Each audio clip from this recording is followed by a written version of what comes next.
Salah satunya adalah gerak vertikal. Kenapa sih contoh kasus yang pertama dibahas adalah gerak vertikal? Karena ini yang paling mudah diamati. Ini adalah salah satu contoh ketika kita menggerakkan benda, ada benda ya, digerakkan di medan gravitasi bumi.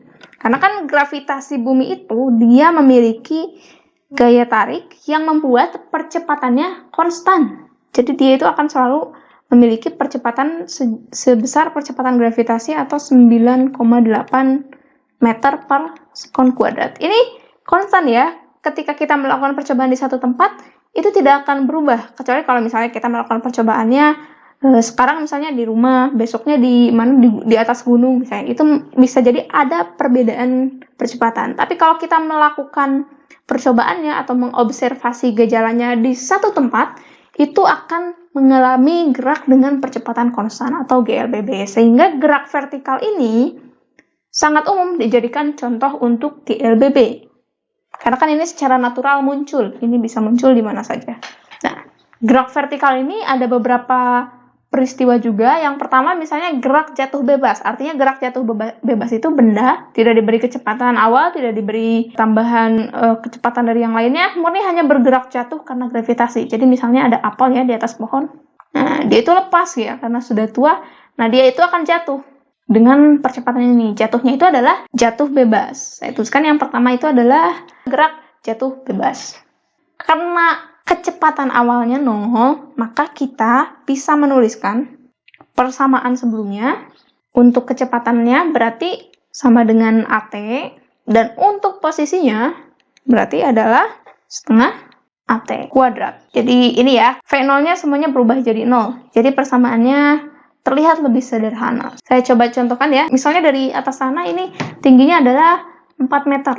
Oke, ini punya tinggi 4 meter dan percepatannya adalah percepatan gravitasi 9,8 meter per sekon. Ini kan percepatan gravitasi itu A kan ya.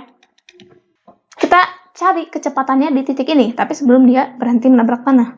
Ya, jadi kecepatannya itu adalah A 9,8 meter per sekon kuadrat dikalikan dengan T.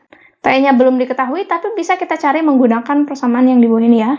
Karena S-nya kan sudah diketahui. Berarti kan kalau S sama dengan setengah AT kuadrat, berarti T itu adalah, kita coba T kuadrat dulu. T kuadrat itu adalah 2S per A. Atau T itu adalah akar 2S per A-nya, kita langsung ganti dengan G ya. Dan S-nya kita coba buat H saja, karena kan ini ketinggian ya, height. Jadi simbolnya biasanya H. Untuk kasus ini kita coba substitusikan ya nilai-nilainya. 2 dikalikan 4 dibagi dengan 9,8. Oke, berarti akar 8 per 9,8. Setelah menggunakan kalkulator ya, saya temukan bahwa ini adalah 0,90 ya. Di belakangnya masih ada 903507, tapi kita bulatkan saja menjadi 0,90. Nah, kita coba substitusikan ini T yang sudah kita ketahui ke persamaan di sini ya. Sehingga ini adalah 9,8 dikali dengan T. Dikali dengan 0,90. Kita coba cari ya. Hasilnya ada di 8,8 ya. Sekitar 8,82 kalau dibulatkan ini. Hasilnya seperti ini. Saya coba tulis lebih rapi ya. Ya, jadi jawabannya adalah 8,82 meter per sekon. Jadi kecepatannya ketika di sini adalah 8,82 meter per sekon dengan waktu dari atas sampai ke bawah itu adalah 0,90 sekon.